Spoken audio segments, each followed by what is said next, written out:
Hi everyone! Before we dive into this week's episode, please check out our promo of the week.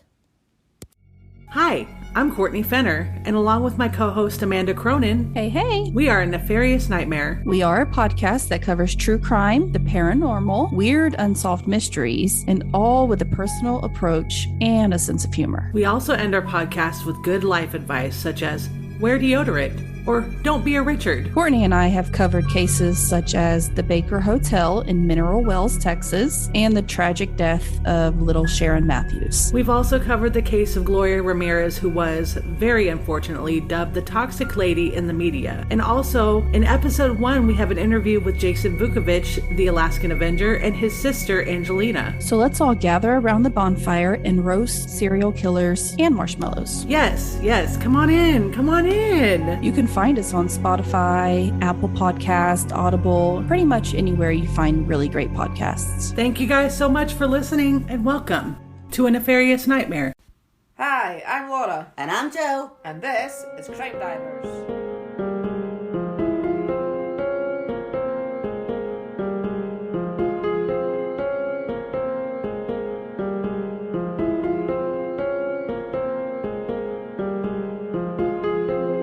Hello everybody, welcome to today's episode. Hello, everyone. So we're going to dive right into our Laura-sode this week, but we're still going to highlight our missing person of the week, which will be at the end of the episode. And today's missing person is from Mississippi.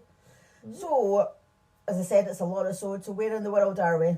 We are in Austria. Oh, never been there before, have we? No, I don't think we have been Don't there think before, so. actually. Not that I'm aware of. No, I think it's yeah.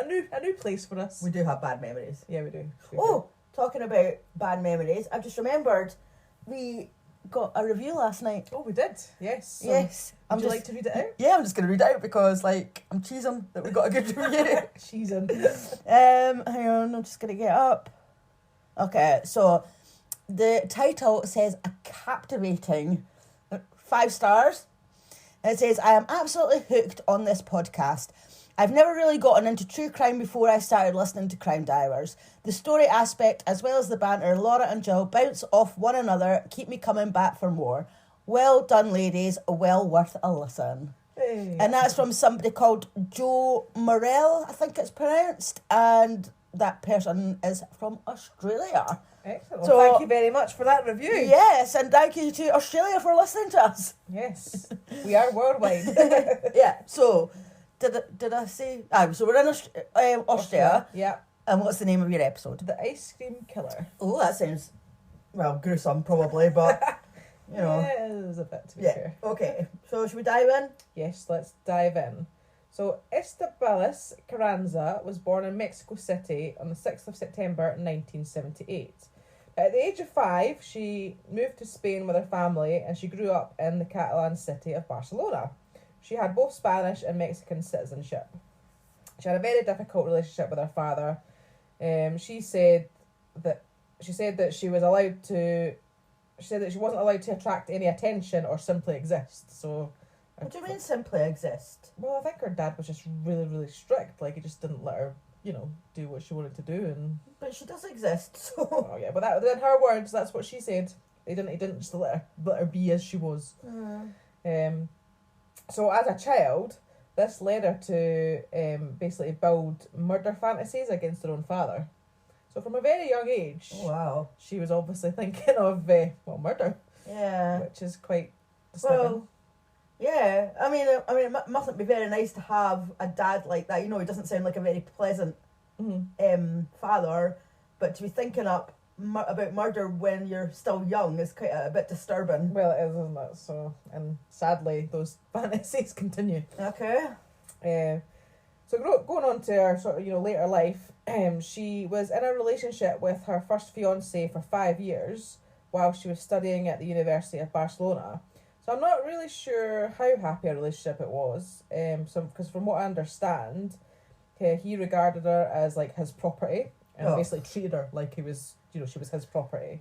For God's sake. But after she finished her studies, he actually broke up with her. As he wasn't that interested in a serious relationship. But she must have been pissed off as her murder fantasies were now directed at him. And it is said that she considered manipulating the brake hoses on his car. to kill him, but she didn't do it. Right. But she obviously was having these thoughts again, the fantasies and stuff. So I mean, I get that it wasn't a very good relationship, but to be thinking about murder all the time, just when people aren't very nice to you, again, disturbing. Well, sadly, it kind of continues in this pattern that she just obviously can't. Well, it's like she can't take it. Yeah, I was going to say she can't. She obviously has problems dealing with. Well, just not very nice people. Well, yeah, well, obviously. I mean, it must be shit, obviously. Yeah. I mean, I'm not saying it was, pleasant for her if she was having, like, these men in her life that were obviously not too kind towards her. Yeah. That led her to think in that way. But it's a shame that she's had to think in that way. I mean, it's not how most people would think if somebody wasn't kind to them. I mean, yes, you can have... Well, you can think, I could kill him, but you're not actually having fantasies about killing. Exactly. I can safely say I've never had a fantasy about killing somebody. I've thought to myself, kill him. You just say that. And I've never actually had a fantasy and thought exactly sort of how I would kill somebody and like what method you would use, which I'm assuming that's what she was doing. Like when you say fantasy, she must be actually thinking it, acting out in her head, like what she would do to somebody. Yeah, that's disturbing. Again, I keep saying disturbing. I know, but it is. Well, once you hear what she goes on to do, then you'll definitely think it. God, so it's disturbing enough that she's having the fantasies, so it's even going to be worse because she's going to carry them out, isn't she? So shortly afterwards, Estibaliz abruptly left Spain and she settled in Germany. She lived for a short time in Munich, where she worked as an au pair. She settled in well as she had already learned to speak German in her childhood. I don't think I'd want her looking after my kids. I bet if they had any idea what was going on in our head, they'd be like, nope. Exactly. So after finishing her job as an au pair, she took a job in an ice cream shop in a village near Nuremberg. So during this time, she met her first husband, who was called Holger Holtz. Is this going to be a theme that we're going to have hard to pronounce names? Yes, but it wasn't too bad. He was actually 14 years older than her. I thought you were going to say he was actually 14. I was like, what the hell? No, he was 14. Is there not an age of consent? No, he was 14 years older than her. So weeks after their first meeting, he proposed marriage. Right. So in 2002, they got married and moved to his hometown in Berlin, where Estibaliz worked. She worked various jobs, and a short time after the wedding, Holger, he showed his true colours. He took away all the money that she earned as a waitress. He hurt her verbally and physically. No. So, you can tell. She knows how to pick them, doesn't she, though? Well, I know she does, doesn't she? So she, in that time, she got another job in another ice cream shop. But there, she was humiliated by her superior. And among other things, it was like she was like denied toilet breaks from her boss and stuff. Oh, come on. So is everybody in her life just see you next Tuesday? Well, yeah, it does seem to be that way. Like, she's not, obviously, her choices in who she has in her life just doesn't seem to be very good. I mean, she obviously doesn't realise that to start off with. Yeah, of course. But yeah, she's just not having much luck with who she surrounds herself with. Exactly. So her murder fantasies, of course, became directed towards her boss at this point. So, she even researched the internet and how best to burn the business down. But she didn't. Okay. So she didn't do that was just what she was thinking about. Yeah, again, a murder fantasy, she was thinking about these things, but she didn't burn the building down. I like how you're saying, but she didn't do this and she didn't do that, but she's obviously going to do something. What makes you think that? Because it's a true crime podcast. Mm-hmm. So in 2005, Estibaliz and Holger, they moved to Vienna in Austria, where they jointly opened an ice cream parlour. So I think because she'd had her experience of working in a couple of ice cream shops, she obviously must have liked that. Oh, I'd love to work in an ice cream shop. Oh, I know, but would you not get sick of it? I think I'd probably get more overweight rather than sick of it. I remember one of my jobs when I worked at Warner Brothers, we had like a ice cream Baskin Robbins up the top there. And I used to go up there sometimes and get like, because you had like the wee spoons that you could give somebody a taste with. So when nobody was looking, I'd be like having a wee taste of ice cream. I love ice cream. Yeah, it was good. Like, am I going to not like ice cream after this story? No, that's fine. Is it just the fact that she worked in an ice cream shop? What was that ice cream? She didn't do anything with the ice cream. Not with the ice cream, though. Not with the ice cream. It just happened in the ice cream shop. Okay. Okay. So they opened this ice cream parlour, And as I said to you before, she was obviously really interested in working with ice cream because this had been like her, her greatest wish. She'd obviously wanted to run her own ice cream shop, so she was Yeah, she was that would happy. be good. Yeah, she was obviously happy. She wanted to do it. So during this time, Holger, what did I say his name was? That was a guy.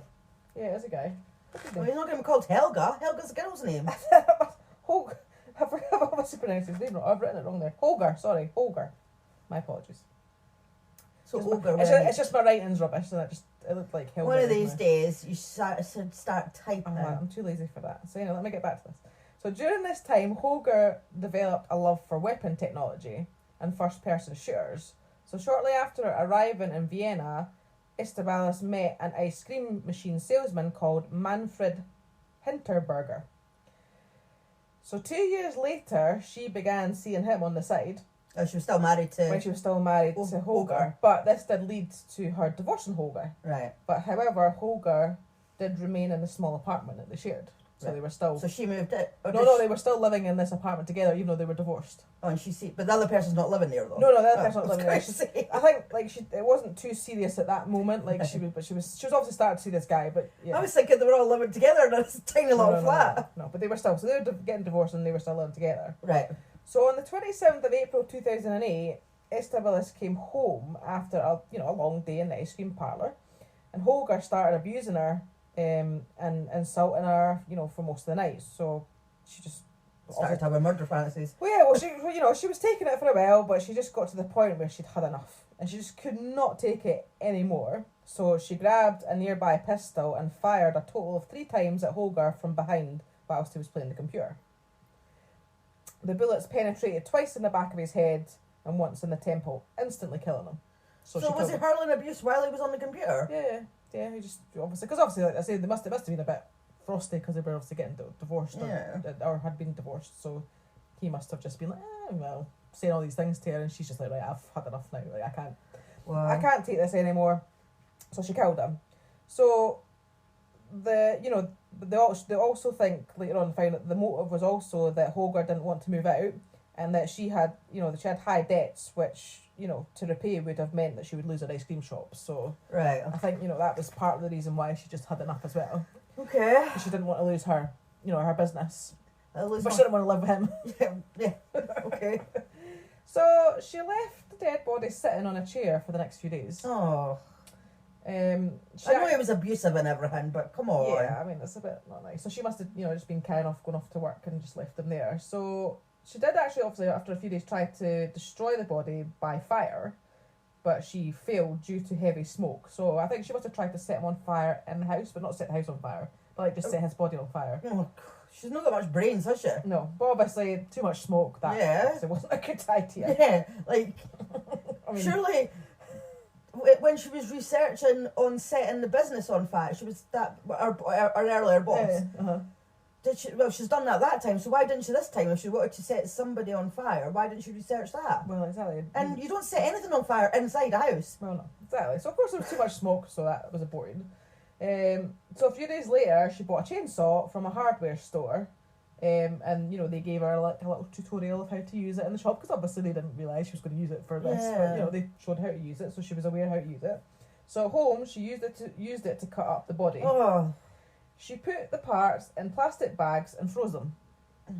And in the autumn of 2008, she was given notice to leave her flat, so she concreted the plastic bags into tubs.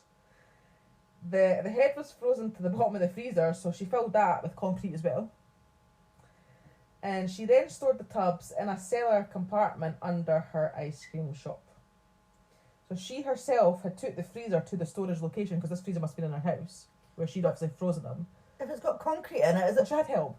Oh, She had well, it's help. just because you said herself. Well, So I she, thought you I meant mean, by like, herself. she physically helped. So she took the freezer to the storage location with the help of 2 unsuspecting acquaintances. Oh my god! Imagine roping other people into doing that. Yeah, so Like, two- that's I mean, horrendous. yeah, so 2 people obviously had helped her move this freezer into this. So there was like an underneath compartment underneath the shop where she had her shop. And she told people who asked about Holger that he had moved to India, which is why he was never reported missing. Okay. So So obviously nobody else missed him. No, that's what I thought. I thought, well, they obviously just all accepted that because nobody really questioned her. Maybe he didn't really have anybody close to him, so they just took her word for it, and it was like, all right, okay, and they had no need to get in contact with him or whatever. Yeah, so that was that. So after the death of Houlka, Estibaliz and Manfred, they got serious, right? And she moved in with him, so they were living together. So the togetherness in this relationship though didn't last very long. Was he abusive as well? Manfred was often unfaithful to her, but she would basically do anything for him.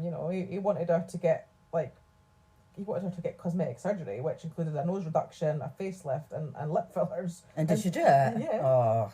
But yeah, he was cheating on her. So I mean, he was trying to make her into this, obviously, whatever he, I guess, saw as an ideal woman or something, and then maybe it just wasn't working. Maybe, and he was like that. But then, no, you don't do that. Like that's exactly as much as we don't like her, obviously, because she's a murderous bitch. Yeah. But like, still, come on, like you just no.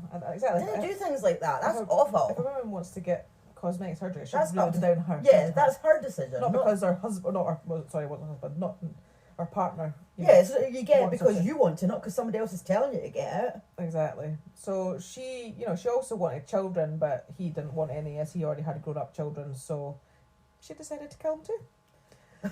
How did I know that's what was going to happen? But the second murder did come with some preparation this time, because she had learned from her mistakes from the first murder. So to improve the accuracy, she actually took special training sessions at the shooting range. Alright. So she was obviously... Oh my God, seriously. She was well planning this one, wasn't she? And shortly, so it gets better. So shortly before, she actually lined the floor and the walls in the room where she was planning for the murder to take place with plastic sheeting, so that traces, later could be removed easily. So she was planning this one because I think the first one was kind of spur of the moment thing, but this one she's like, but this one's like, do it properly. I can do this because I've got away with this first one. So you know what? I'm going to do this one, but I'm going to do it even better.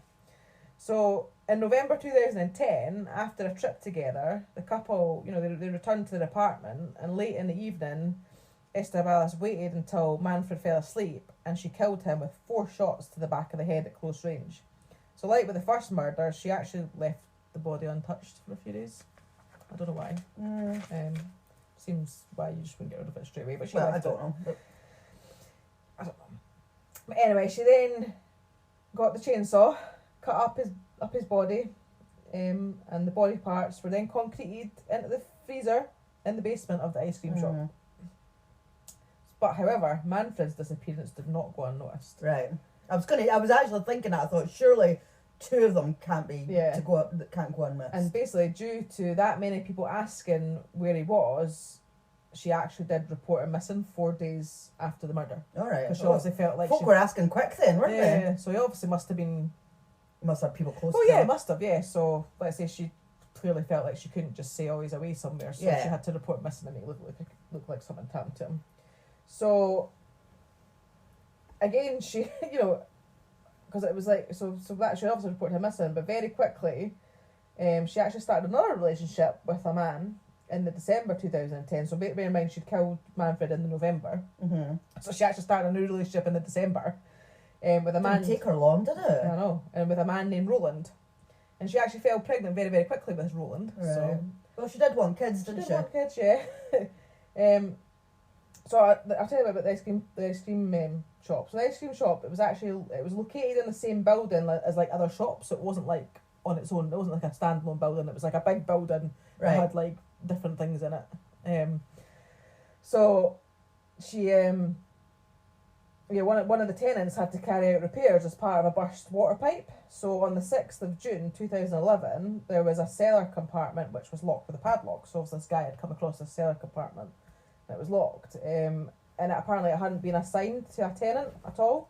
So the man, he just decided to break into it because obviously he was trying to fix the pipes and stuff, and he thought, I better go and check, make sure, there's nothing going on in this room. So he actually broke into it. And that was where he, so upon entering it, he saw a handgun and 3 freezers filled with concrete. So there was also troughs and flower pots that were also filled with concrete. And according to reports, a lower leg was protruding from one of them. Oh, God. So this guy, he's just down there, come to fix a water pipe or whatever it is, and he's just come across this. That must have been horrendous. Of, obviously, her hiding her evidence and stuff. So, of course, the police were called, and they, obviously they found various body parts. The body parts of Manfred were identified, but only Holger's head was found. Oh, where was the rest of him? I'm not. Was it never found? No, I don't think so. So the next day, Estibaliz emptied her. So she obviously must have been aware that this was happening, because the next day she actually emptied her bank account and her safe deposit box. She had her trusted cleaner fetch her passport and savings book, and then she took a taxi to the airport.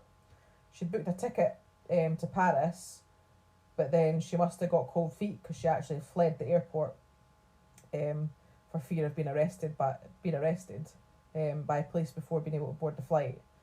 And at that point, she was being, the police were obviously aware that she was a person of interest, so they were actually looking for her. And they must have found out that she had booked a flight, because they were actually at the gate waiting for her, hoping to catch her. Right. So the fact that she had the cold feet, obviously she managed to evade them at that point. So she actually ended up getting in a taxi, which took her to Italy, where she checked into a boarding house under a false name, but she left there the next day and managed to evade the Italian police as well.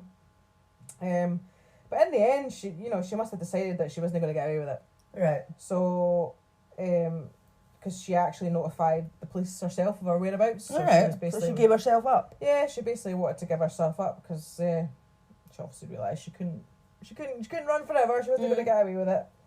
So on the 10th of June 2011, at around 7:30 a.m, she was arrested in Italy. And the Austrian authorities, they immediately submitted an extradition request, as at this point, I said the corpse had been identified as Manfred Hinterberger, so they were like, yeah, weird, we know who we're after now. So she was actually 2 months pregnant. She immediately admitted that during the interrogation that she had murdered and disposed of the two men, so she pretty much just confessed to it. Right. She didn't put up a fight about it. She admitted it all, and then on the 24th of June, she was finally taken into custody in Austria, because basically originally she was still in Italy at this point, because obviously it must take a bit of time for the extradition process to go ahead. So eventually she was taken to Austria, and she was remanded in custody while a case was being put together. So on January the 11th, 2012, she gave birth to a son, and he was handed straight over to the father shortly after his birth. But they still actually got married. Yeah? He still married her? Yeah, they still got married, which I thought was really strange. So he knew that she'd murdered her she was in custody. She had the baby in custody, and obviously. Or do you think maybe they got married so that he had rights for the baby, because obviously the father. That's true. Maybe doesn't. I don't know what the laws are over there, but maybe he didn't have any rights. Possibly. Yeah. If he wasn't married, so maybe that's why they got married. Yeah, that's true. I didn't really see why, but they did get married. So she had a psychiatric report done at the beginning of July 2012, and it was determined that she was particularly dangerous and was fundamentally sane during her actions. She was diagnosed with a serious personality disorder, and there was fear that she would commit serious crimes again if she was freed. So they also recommended that she was sent to an institution for mentally abnormal lawbreakers. So on the 22nd of November 2012, Estibaliz Carranza was found guilty and sentenced to life imprisonment for the double homicide of Holger Holtz and Manfred Hinterberger. She was actually, I find this quite interesting, because she was actually transferred to an all-male prison. So what? She's female? Yeah, because basically they said that she was too dangerous to be in a female prison. So right, okay, I have a question. If they think she's too dangerous to be in a female prison, she killed 2 men. So why is she in a male prison? I have got no idea. But apparently she was the first of 13 women that was transferred to male prisons because they were deemed too dangerous for... Okay, why can you not just put them in, like, isolation or something? Or put those 13 women together and, you know how they have, like, nonce wings? Like, put them in a different bit? Oh, because when I read that, I was like, Surely they are putting those women at risk, though. Because if they're putting them in with men, what if these men are violent towards women? What if that's... I don't know. Obviously, I didn't really find out any more details. I don't know if she was, like, in general population with them or if they were still... But then... If you think if they were going to be segregated, why couldn't they do that? They could have been in the female prison, exactly. But, I mean, I've personally never heard of that before, where, like, women in a men's prison. I mean, I think I've heard of prisons where it's like, you know, the compound maybe as like a man and a woman's mixed sort of prison, but they're separated. Yeah, they don't mix. But I've certainly never heard of, like, no, I think that's strange. And especially, as I said, it was men that she killed, not women. I know. That's it. So you think she's dangerous to men, not so much to women? Yeah, well, I mean, we don't know what her relationships have been like with women. No, like exactly. But all those relationships that she's had with men that we know of haven't been great. So and she's fantasised about killing them all because they've obviously not treated her well and stuff. So I'm thinking, if she is with men and some of these men are maybe not very nice people, they might verbally abuse her or whatever, and then she's going to murder them. I know, exactly. That is so strange. I know. So anyway, so next time you go to an ice cream shop, just think what might be underneath it. I'd love to work in an ice cream shop. I thought it would be quite good. Yeah, but I think once you started working there, you probably the novelty would wear off. It always does. The novelty always wears off these things. I mean, it always sounds like a great idea at the start, and it's like, oh, look at all these things, but then you soon get used to it, and it does. It gets a bit boring after a while. But anyway, that is my story of today. Okay. So yes, I believe you're going to highlight our missing person of the week now. Yeah. So as I said earlier on, she is from Mississippi. So, this is a girl called Hayley Thomas. She's 16, so still classed as a child. Yeah. Over there, isn't she? I mean, like here, 16 sort of, you know, well, it's the age of consent and stuff, isn't it? So, like... Although she's still not... Wouldn't be classed as an adult here, though, still, because 18 is still... You can get married at 16 here. Yeah, I know, but... Anyway, that doesn't matter. It makes no difference. She has blonde hair, which is dyed auburn. She's got blue/green eyes. Height 5'7", weight 210 pounds. So Hayley Thomas was last seen at her residence on Main Street in Houlka, not sure how to pronounce that, Mississippi, around 2 o'clock in the morning of the 25th of July 2021. Around 1:30 to 1:45 a.m, Hayley hugged and kissed her mother, telling her that she loved her before her mum went to sleep. Sometime between 2 a.m. and 10:30 a.m, Hayley packed up all of her belongings and left her mum's house. All of her clothes, shoes, purses, makeup, and sentimental items such as family pictures and gifts from deceased loved ones were gone. Hayley does not have a car, so it's assumed that someone picked her up. It is unknown what Hayley was wearing at the time of her disappearance. She has a small scar on her right knee and one under her left eye. Hayley did take her laptop and cell phone with her and the original boxes and packaging they came in. The SIM card from the cell phone was located in Hayley's room. Hayley does take daily medication that she is without, and she may require some medical assistance. Hayley may have met someone online and left with the false promise of a better life. If you have any information on the whereabouts of Hayley Thomas, please call the Houlka Police Department on 662-568-2745. So, you know, obviously she has left on her own accord, but, nobody's heard from her since, so... And it's a bit strange that she's took all her stuff, but she's not got her medication. Oh no, that she has to take it. So that's I suppose if she's moved on somewhere else and she's maybe got medication. Yeah, true. But anyway, that if anybody could just share the post when we post it up. Yeah, I'll put all that information in the show notes because I probably spelt that name wrong. It's Houlka. So I probably pronounced it wrong, but as I say, it'll be written down, and I will put the missing poster on social media as well. So if anybody comes across it, if they could, comment on it, share it, just whatever you can do. Cool. Thank you very much. So there we go. So thanks for listening. And if you do enjoy listening to us, please don't forget to subscribe, rate and review. Thanks for listening. Bye. Bye.